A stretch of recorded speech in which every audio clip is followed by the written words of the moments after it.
کہ جو patriot system ہے اس نے سعودی عرب پہ ہونے والے میزائل حملے میں کوئی مدد ہی نہیں کی. اچھا یہ بات میں یہی چھوڑتا ہوں اور آپ کو ایک اور بڑی مزے کی بات بتاتا ہوں. یہ جناب 1917 میں ہی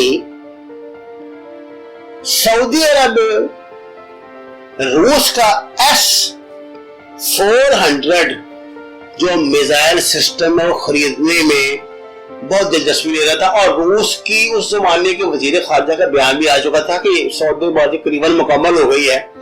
لیکن اچانک امریکہ میدان میں کودا اور اس میں $15 ارب کا جو ان کا ٹھار میزائل سسٹم ہے وہ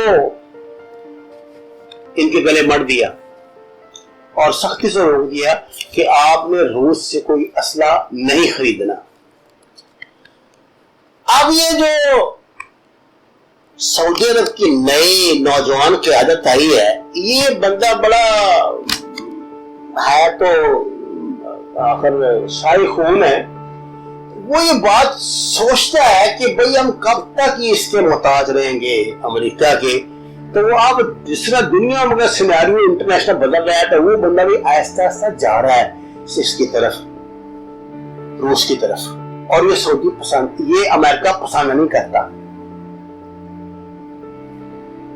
اس پس منظر میں اچانک یہ دھماکہ ہوتا ہے ریفائنری والا, اور وہ بھاگ دو جناب ادھر ان کو جان حرکت کرنے شروع کر دیتے ہیں. امریکہ کا بڑی بڑا یہ جا رہا ہے, وہ آ رہا ہے, جناب عمان پہ یہ ہو رہا ہے, اور بحرین میں یہ ہو رہا ہے, اور جناب یہ عمان میں یہ ہو رہا ہے, اور قطر میں یہ ہو رہا ہے, اور قطر بھی اسلحہ خرید رہا ہے, وہ بھی خرید رہا ہے. حیرت کی بات یہ ہے کہ یہ پیٹریاٹ میزائل سسٹم جو اس کو نہیں بچا سکا سعودی عرب کی ریفائنریوں کو, وہ بحرین خرید رہا ہے امریکہ سے. ان کی تو دکانیں چل رہی ہیں, ان کے تو کارخانے چل رہے ہیں, ان کی تو بے روزگاری ختم ہو رہی ہے, ان کی تو لگی ہوئی موجیں. یہ انڈیا کا امریکہ سے کیا ایسا مواشقہ ہے, آپ کے ذہن میں کبھی یہ بات آئی؟ حضور والا انڈیا نے اتنا اسلحہ خریدا ہے, اتنا لمبا آرڈر دیا ہوا ہے اسلحے کا امریکہ کو کہ امریکہ کے 18,000 بے روزگار انجینئر دوبارہ اسلحہ انڈسٹری میں واپس آ گئے ہیں, اور دھڑا دھڑ وہ توپیں, بندوقیں اور ہوائی جہاز اور میزائل کیا کیا کچھ بنا رہے ہیں انڈیا کے لیے. خیر ان کا اپنا طریقہ واردات ہے, ان کا اپنا دنیا میں کام کرنے کا انداز ہے. اب دیکھیے یہ دنیا تو دو ہی طرح کے لوگ ہیں, ایک بیوقوف بننے والے ہیں, ایک بیوقوف بنانے والے ہیں, ایک مغلوب ہیں, غالب ہیں. یہ دنیا بھائی جب سے بنی ہے مائٹ از رائٹ کے اصول پہ بنی ہے. اگر آپ کے پاس طاقت ہے تو آپ کا ایجنڈا دنیا پہ نافذ ہوگا. جب ہمارے مسلمانوں کے پاس تھی تو ہمارا ایجنڈا چلتا تھا. ہم نے یورپ نیل کے سال سے لے کر تعلق کاشغر ہم نے اپنے جھنڈے گاڑے تھے. کس بنیاد پہ گاڑے تھے؟ طاقت تھی ہمارے پاس. جب ہمارے نالائق حکمرانوں نے اس طاقت کو اپنی شان و شوکت تک محدود کر لیا, اپنے بادشاہوں اور اپنے حرم سراؤں کی حفاظت تک محدود کر لیا, تو اب نتیجہ آپ کے سامنے. یہ تو جو تیل کے ذخائر ہیں یہ تو ختم ہو جائیں گے ایک دن, اور ختم کیا ہوں گے, دنیا اگلے 5-4 سال کے بعد بھول ہی جائے گی کہ پیٹرول نہ ہوتی تھی جس تیزی سے وہ ترقی کر رہی ہیں, اور یہ برقیات جو انڈسٹری میں داخل ہو رہی ہیں. اور تیل کا بھی کیا, دنیا کے سب سے بڑے ذخائر تو امریکہ کے پاس ہے جو اسے محفوظ رکھے. اور آرامکو میں نام تو آرام کو ممکن ہے سعودی عرب کی کمپنی ہو, لیکن قبضہ تو سارا اس پہ امریکہ کا ہی ہے. خیر یہ ایک الگ بات ہے. اب بات یہ ہے کہ یہ ایک نئی آج جو ٹرمپ نے نئی پابندیاں ایران پہ لگائی ہیں,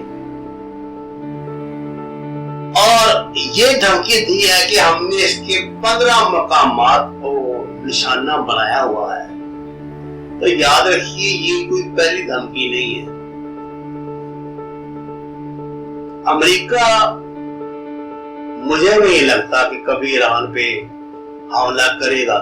ڈرائے دھمکائے گا، ارد گرد کے لوگوں کو اشتعال دلائے گا، ان کو آپس میں ٹکرائے گا. وہ امریکہ اور نارتھ کوریا پہ اس لیے کبھی حملہ نہیں کرے گا کہ اس کو پتا ہے کہ یہ لوگ مرتے مرتے بھی امریکہ کا کچھ نہ کچھ بگاڑ کر جائیں گے. ایسے نہیں جاتے.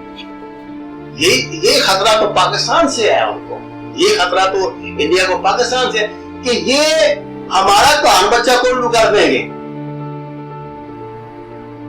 اور اسی خطرے سے، اور یہ جو اس کا ایران کا چیف آف آرمی اسٹاف ہے جو، اس نے امریکہ کو کہا کہ تمہارے تو گھر میں گوانے بات نہیں آ سکتی، ہم تمہیں کہاں سے نشانہ بنائیں گے، حملہ کرو نا. وہ تو للکار کے کہتے ہیں. اب امریکنوں کو جو تجربہ ویتنام کے بعد اب یہ افغانستان میں ہوا نا، اس خطے میں تو جب وہ آئے ہیں عراق سے بھی وہ بڑے باعزت ہو کے نہیں نکلے. جب وہ افغانستان میں آئے ہیں اس کے بعد وہ بڑے کانشیس ہیں. وہ بڑے پھونک کے قدم اٹھاتے ہیں کہ چھتر بھی نہ کھانے پڑے اور اپنا پرپس بھی سلب ہو جائے. اس لیے آپ دیکھیں کہ وہ محدود جنگ کرتے ہیں. آپ صرف اپنے مقصد تک محدود رہے کہ وہاں سے اپنے معاشی مفادات حاصل کیے اور نکل گئے. شام میں 2-4 دن تماشا کیا، نکلے. سعودی عرب میں گھس گئے، وہاں سے نکلے. قطر کو پکڑ لیا، وہاں سے نکلے. دبئی کو، وہ ان کے گھڑے کی مچھلیاں، میں ان کا کیا اور کیا بات کروں، ان کو کیا کرنا ہے. لیکن یہ ہے کہ ایک نئی جنگ کا اس نے چنگاری سلگا دی ہے. اور اگر خدا نہ خواستہ یہ جنگ چھڑ گئی، ایران کا پیمانہ صبر لبریز ہو گیا، یا پاکستان جیسا ملک جو اس وقت عالم اسلام میں کم از کم سب سے اہم کردار ادا کرنے کے قابل ہے، جس طرح اس نے اپنی کوشش سے اس مسئلے کو مسلم ممالک کے درمیان ٹھنڈا کیا ہوا ہے، اس کو ذرا پاکستان نے ہاتھ ہٹا لیا تو پھر خدا کی پناہ.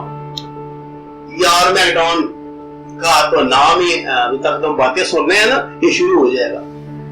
اسرائیل اپنا وہ ایجنڈا لے کے بیٹھا ہوا ہے، امریکہ کو اپنی مارکیٹ کی فکر ہے، روس انٹر ہو رہا ہے بڑی مارکیٹ میں، اور گاہک یہی ہے دنیا میں. گاہک یہ انڈیا سے لے کے تو سعودی عرب تک یہ گاہک یہ ساری. اس کے آگے کے لیے یورپ نے فوجیں ہی رکھی، ان کو کیا ضرورت ہے اسلحے کی؟ کنڈی کو کیا ضرورت ہے اسلحے کی؟ اور افریقی ممالک کو کیا ضرورت ہے اسلحے کی؟ تو میرے بھائیوں یہ تھی مختصر صورتحال. اس وقت سب سے زیادہ ضرورت یہ ہے کہ مسلمان اپنے دماغ سے کام لیں، جذبات سے چھوڑنا چھوڑ دیں. دنیا کے آگے کھلونا بننے کے بجائے، دنیا کے سامنے کھلونا بننے کے بجائے، ایک دوسرے سے دستوں کے ربان ہونے کے بجائے آپس میں بیٹھ کے فیصلہ کر لیں، ایک دوسرے کو جوتے مار لیں، ایک دوسرے کے کان پکڑوا لیں. لیکن خدا کے لیے آپ دشمن کے آگے اپنے آپ کو تماشا نہ بنائیں. آپ کا نام و نشان مٹ جائے گا. دنیا میں بڑی بڑی اقوام، بڑی بڑی تہذیبیں انہی ایریا میں بات ہے، میسوپوٹیمیا سے لے کے تو اور روما تک اور یہ ایران تک، یہ تہذیبی مرکز ہے دنیا کا سب سے بڑا. اگر وہ نہیں رہے تو آپ کے پاس کوئی ہمیشہ رہنے کی گارنٹی نہیں. وما علینا الا البلاغ.